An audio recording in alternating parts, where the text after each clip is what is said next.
Hello everybody and welcome to Toyah at Home. Wow, children have gone back to school. That's incredible. My beautiful husband is with me before he goes off to the gym.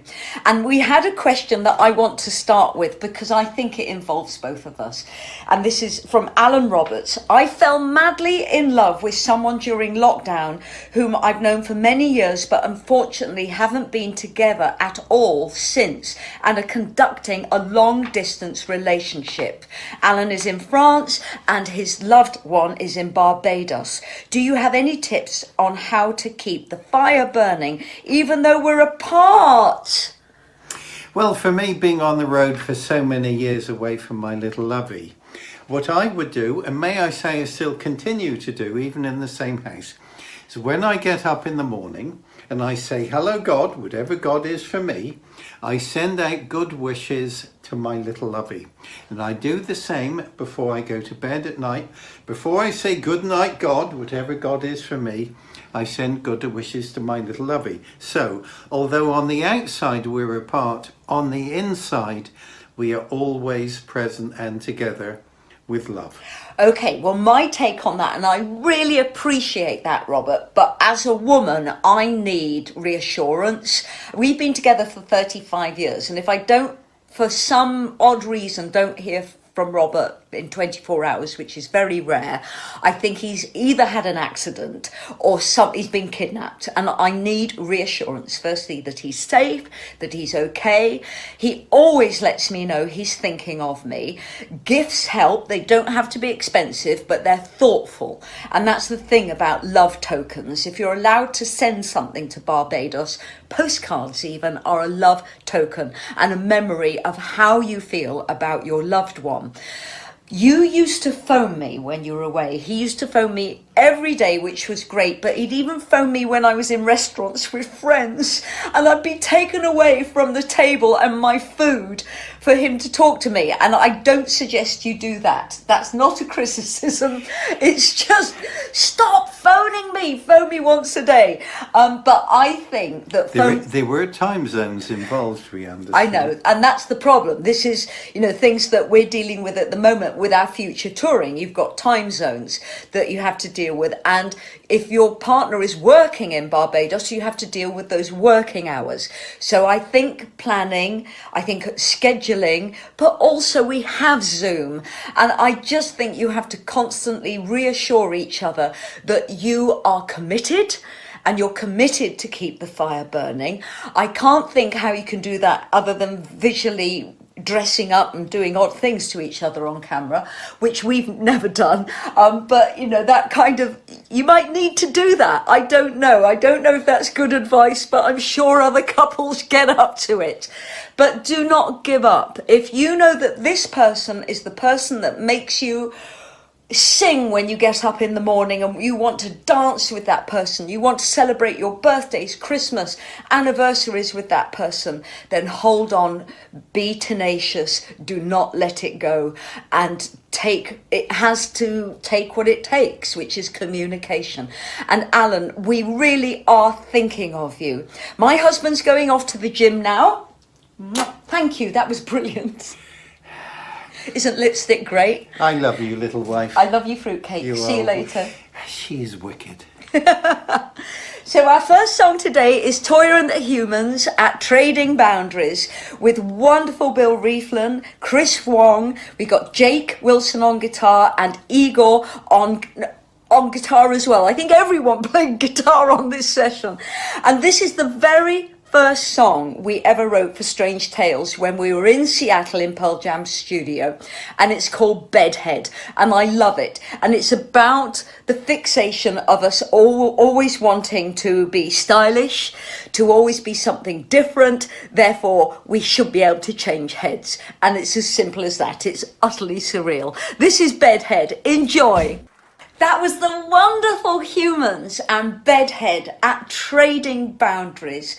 Oh, I just loved performing with that band. We will find a way for future performances because the 3 albums the Humans made together, Sugar Rush, Humans 1 and Strange Tales, were great albums and they deserve to be played live.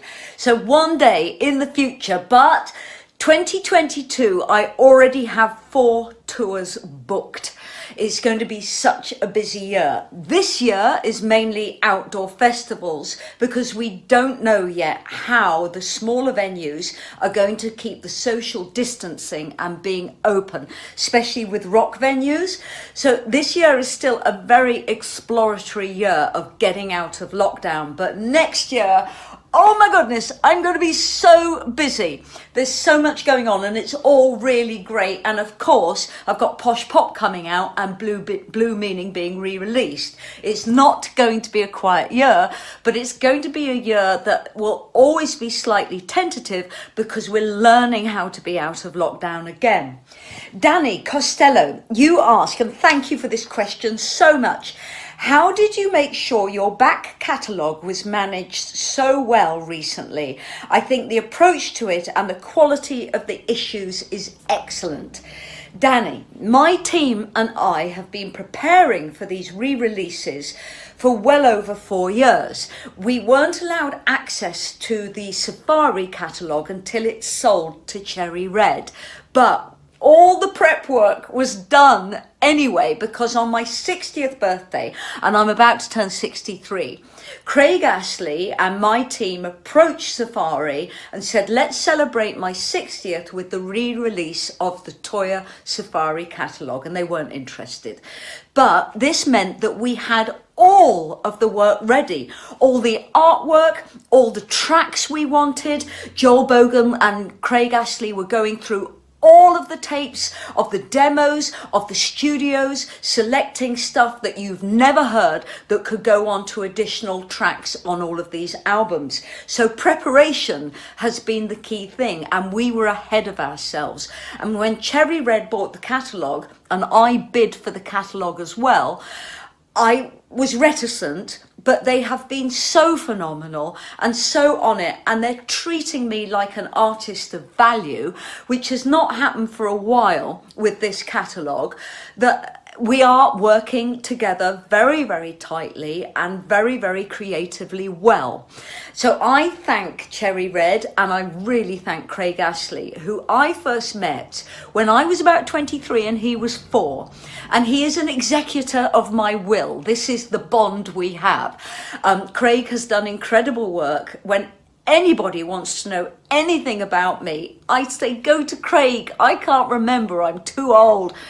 He just knows everything and has everything. So don't forget, we also have a great relationship with Demon Music, who released In the Court of the Crimson Queen with this beautiful packaging done by Craig and Alan Sawyer.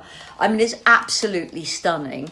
And then Demon Music did Toyah and the Humans, and they also did Toyah Solo, and which I'm just going to grab. This is Toyah Solo, which is just stunning. It's got Minx Desire, Prostitute, Ophelia's Shadow, Take the Leap, and lots of remix stuff and remasters. Just a beautiful package. That's on Demon. And again, Craig Ashley compiled that. Now the really interesting thing about Toyah Solo is I own everything on it. I think we might have had to do a short license for Minx. I think Minx might still be Sony, but everything else, all the 7 other albums, I own. And that makes a lot possible. I don't obviously own the Safari catalogue. But this is the Sheep Farming in Barnet. And look at that packaging. It's just so made for fans. And it's been done brilliantly with tracks you've never heard, with nostalgia tracks from live shows, DVDs as well. And we intend to keep going like that. So Blue Meaning comes out at the end of May, Posh Pop the end of July. And then next year, we've got a huge tour for Anthem, because Anthem's going to be coming out. And between then, now and then, Toyah will come out. So it's a really fabulous, exciting time. And Danny, why is it so well managed? Well, because it's loved.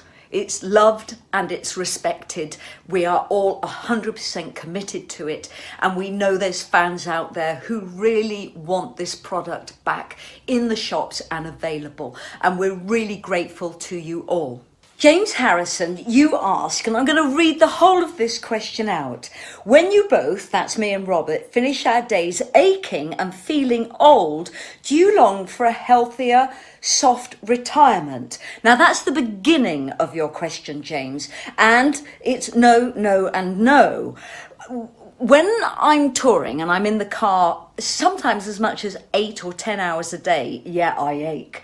The car really makes me ache. But in the last 12 months, I think I've been in the car no more than 5 times, and that was for local driving. So it's no, I don't feel old and I don't ache at the end of the day, but I do love a hot bath, and I'm constantly soaking in Epsom salts because that gives your muscles magnesium.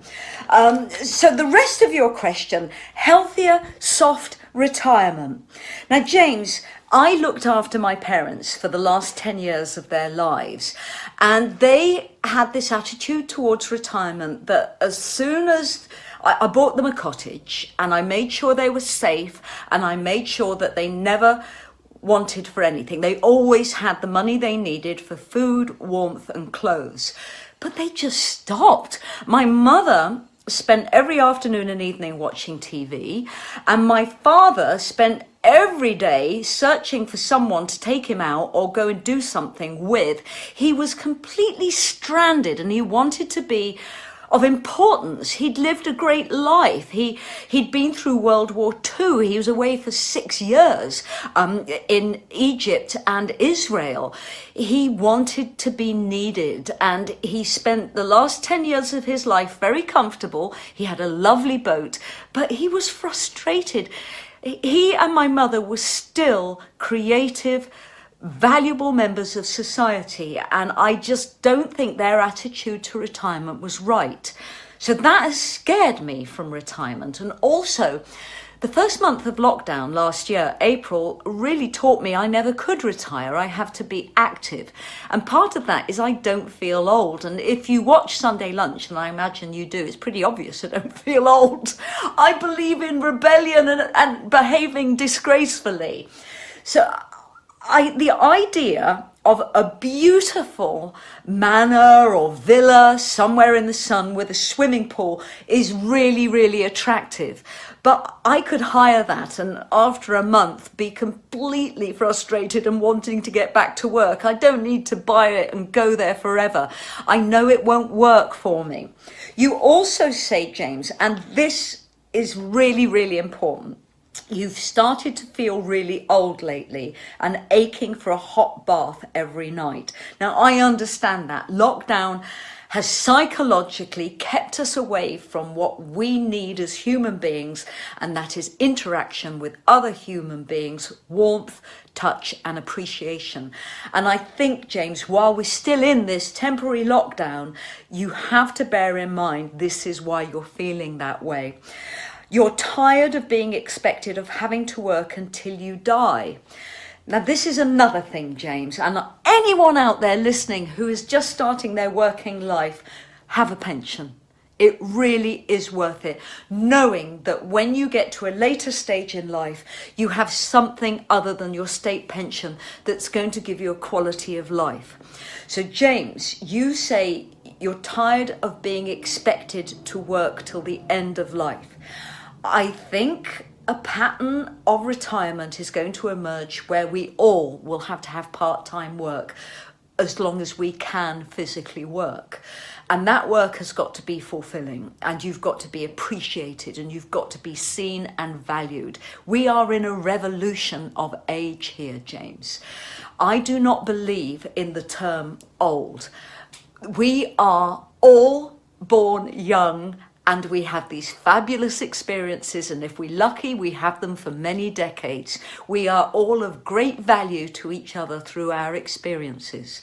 And I think the revolution needs to be that we stop referring to age as a negative, but rather something that is a glorious experience that enriches us and helps us enrich other people's lives. Yes, I do think that we will, to a certain extent, have to work, and our retirements will be very, very different. They will be part-time work, but let's hope and pray that we can do the work that we love with people who love and value us.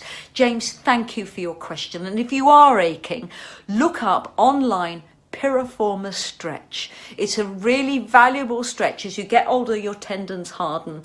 We all need to keep stretching in the morning and the evening, especially if we're doing repetitive movements like sitting down, standing up, sitting down, standing up. That will make you ache. And James, I'm thinking of you.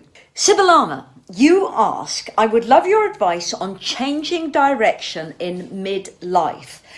Well, if you are in midlife and you want to do something different, you do have to make sure that what you do is right for you at the age you are. Now, this is contradictory to what I've just said before, but remember, in midlife, we should not be lugging heavy weights around and possibly not working in a venue that has 5 flights of stairs that you have to carry things up. You do have to remember that physically, you might not want to do physically demanding work in late life. You probably already know this, but education is incredibly important.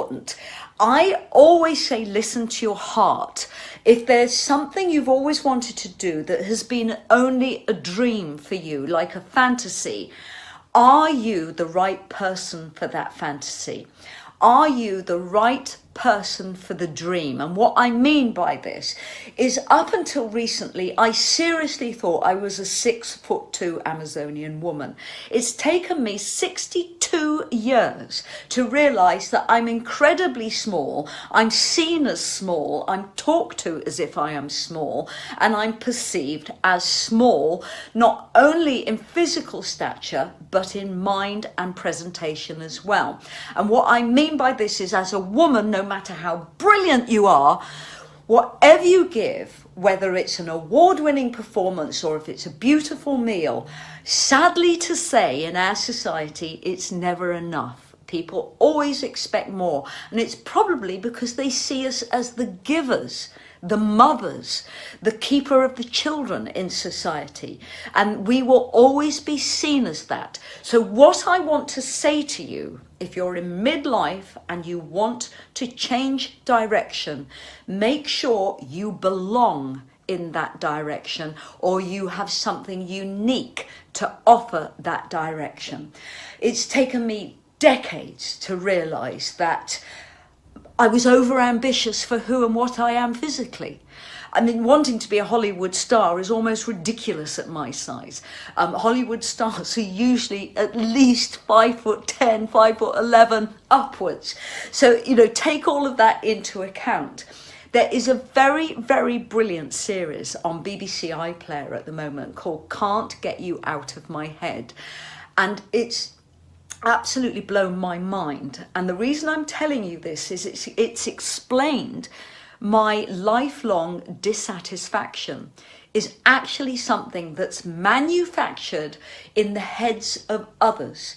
So I have spent my entire career, I think, trying to please others and doing what others expect of me because it's in their heads, their perception of what I am.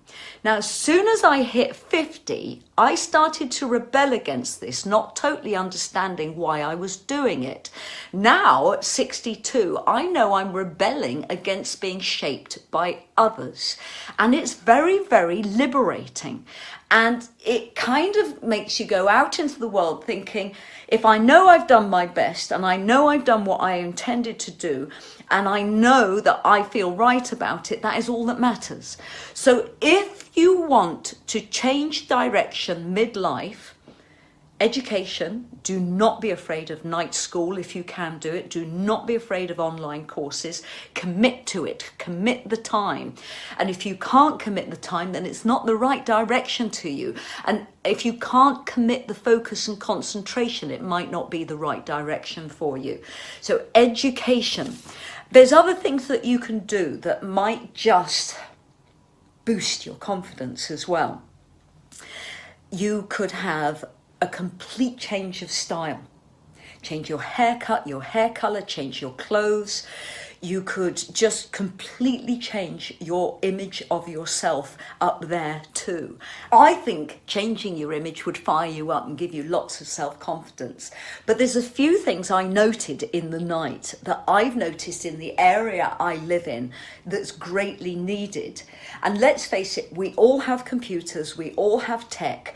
There is an awful lot of elderly people out there who would love to know how to use iPads, iPhones, Zoom, FaceTime, and they just need someone to tell them how to do it. And I think that would be a phenomenal kind of work change or entrepreneurial new business, is how to teach people the simplicity, so-called, of how to use tech so that they're connected to the world. So many people need this. It would be a great change, and you would meet people, and I think it would be really, really rewarding. So I hope I've helped you there with that question. Right, we come to our last question, and Robert, how is the gym? Yeah, I was lifting weights today, lovey. What weight? Oh, heavy. It was heavy enough, dear. Okay, now we've had a question here that I think needs both of our consideration. It comes from Eco Things. For a career as a singer musician, I was wondering if you felt it was a good move to go to a music university. My feeling is, at this point in time, we still have time before small venues open, that I would say, yeah, enroll in a university while the world gets back on its feet. It will give you connections, education. It will make sure that you play an instrument. And we've both experienced that some music colleges, they've only taught you how to cut and paste, kind of Sibelius or GarageBand. If you're going to be a singer-musician, you've got to be able to play something and have music theory. Would you agree? Yes. Whatever you do, whether it's private tuition with a local teacher or taking it further to a proper school, you're going to need your support. Now, I've been to the Acton Guitar Institute, which also... Fabulous, yeah, it's great. There is a wonderful new undertaking called Resonance in the Midlands, which is beginning... It's begun, but obviously will open out very soon. And what's great about Resonance is that they're teaching how to handle PAs, how to handle equipment, how to engineer. It's an all-encompassing university of education for performance. So it's not just about being on the front line.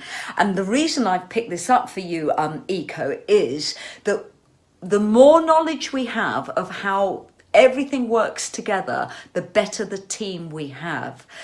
This is in Dudley? Yes. It's in Dudley, the West Midlands, called? Resonance. Resonance.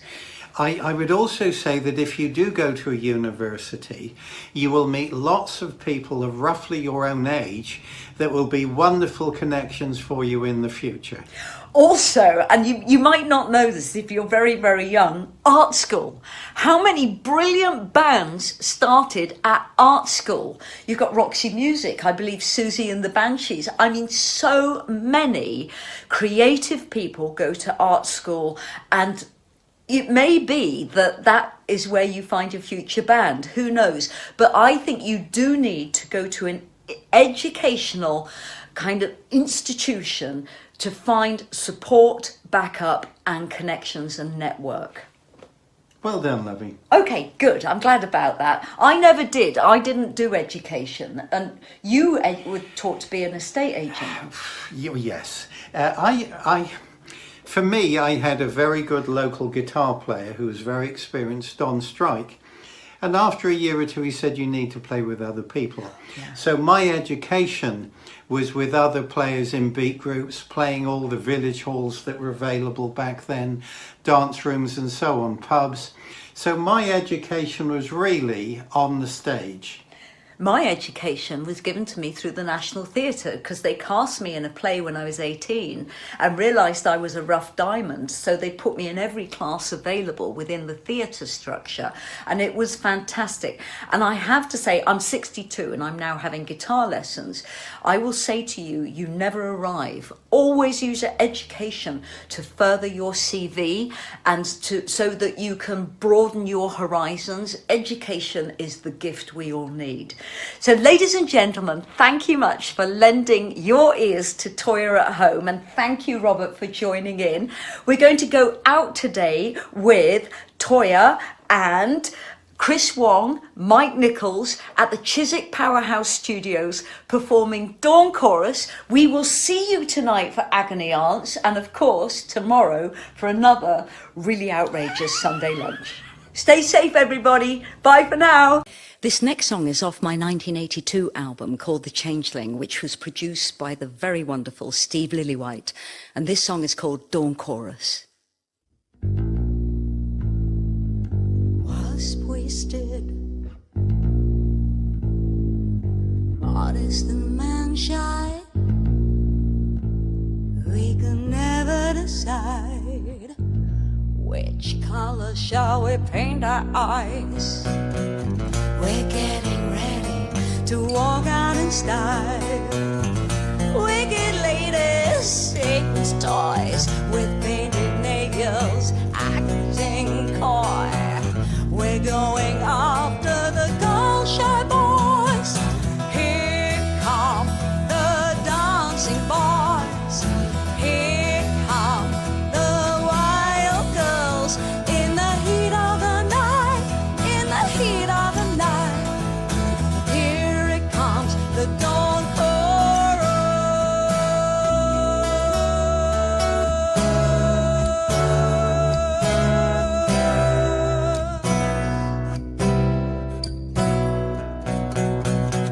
Seductive eyes draw me in on this dark tinted night. Wild boys with their buttons and poles. Hello boys with a midnight goals. Here come the dancing boys.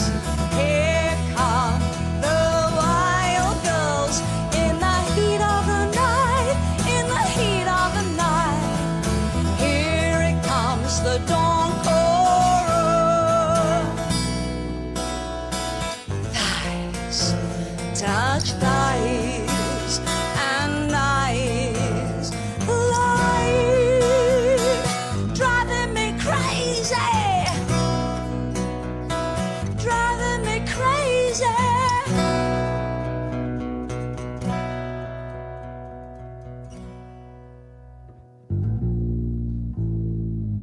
Was wasted, modest and man shy. Eyes catch eyes, ambitions ignite. Let's end this tinted night to the slaughter. Here come the dancing boys. Here come the wild girls. In the heat of the night, in the heat of the night. Here it comes, the dawn chorus. Here come the dancing boys. Here come the wild girls. In the heat of the night, in the heat of the night.